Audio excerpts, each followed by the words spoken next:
How's it going, guys? So I just got out to the range, and I kind of thought I'd make this video just because I was thinking about it when I was driving out here. And it's real quick. It's about dumb shit training things that people do. They think they're adding value to their training, but basically they're just doing a bunch of fucking range theatrics or what my one buddy calls tactical chicanery. What I mean by that is you've probably done some of these things, but one of them, probably the one I hate the most, is this right here. So we do the, I gotta follow the guy to the ground, all that sort of stuff. Or we do the,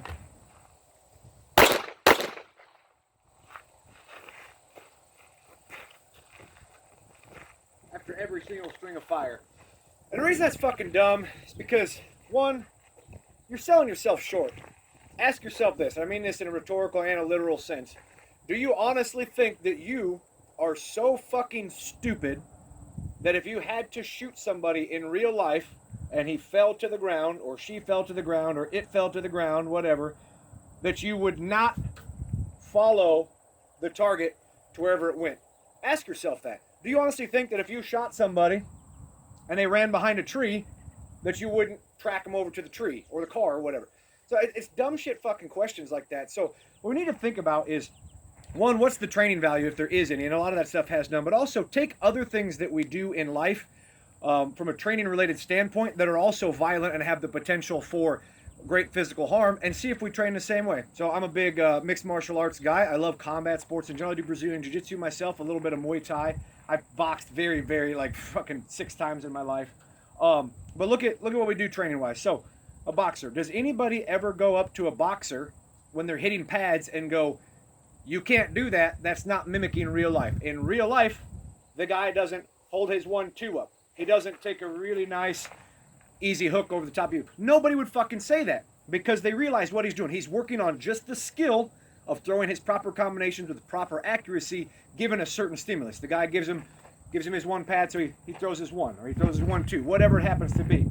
Same thing with wrestling and stuff like that, right? So, like, obviously not everything is a completely live go. So if I'm just drilling something, maybe we're just drilling, a head tap, and when the guy reaches the hand, I change my levels, I take my step, and I come in for a takedown. Cool. Is it going to happen exactly like that in real life? Not exactly. That's why we have live goes. We have live sparring. When it's live sparring, then, yes, now I keep my hands up every time. I move differently. I throw my combinations differently. Obviously, instead of aiming for the guy's hands out here or wherever they're going, or he's throwing his kicks here, yeah, I'm going to aim for the guy's fucking face or his legs or his body or whatever. So some of that stuff is just, it's completely asinine. Applied to other sports that we know, right? Like football. Football's very violent. Collisions, high probability of injury, especially if you fuck up. Guess what they do? They do a ton of walkthroughs. They do half-speed stuff. They do 7-on-7 where they take the lineman out and they just run their routes. Nobody goes, well, you can't do that because in real life there's going to be a guy coming at you. They fucking know. They fucking know. Your brain is more than capable of figuring that shit out for itself. So think about that when it comes to your training methods. If you're not actually training a tactical situation or a tactical movement, i.e. if you don't have a partner or a team out there and you're working corners, working doorways, working being able to shoot in and around people that you're with, if you're just on the range shooting, you're just working a skill component of shooting. Awesome. Shooting's fucking great. Guess what? It's a really big part of anything that involves shooting. So do that. Don't add extra shit to it. You don't have to follow the guy to the ground. Trust me, you shoot somebody in real life, you'll fucking follow them wherever they go. All right, that's not going to be an issue when it comes to that. So if you're working the skill component of stuff, work the skill component of stuff. If you want to work the tactical side of stuff from military, law enforcement, that sort of side, yeah, you're going to be in buildings, you're going to be doing sims, you're going to be working in and around each other. You might be using blanks, you might be doing some live shoot house stuff.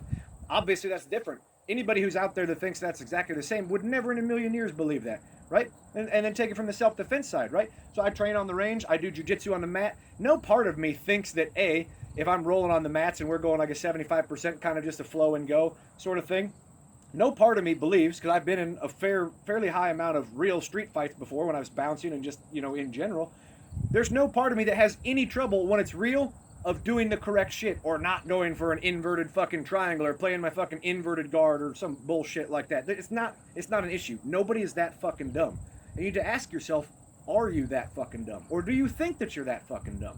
All right, so take these stupid, wasted time training methods out of there. If you want to work on your shooting skill, absolutely. Work on your goddamn shooting skill. It's awesome. If you want to work on your fighting skills, work on your fighting skills. You're going to hit pads. You're going to hit the bag.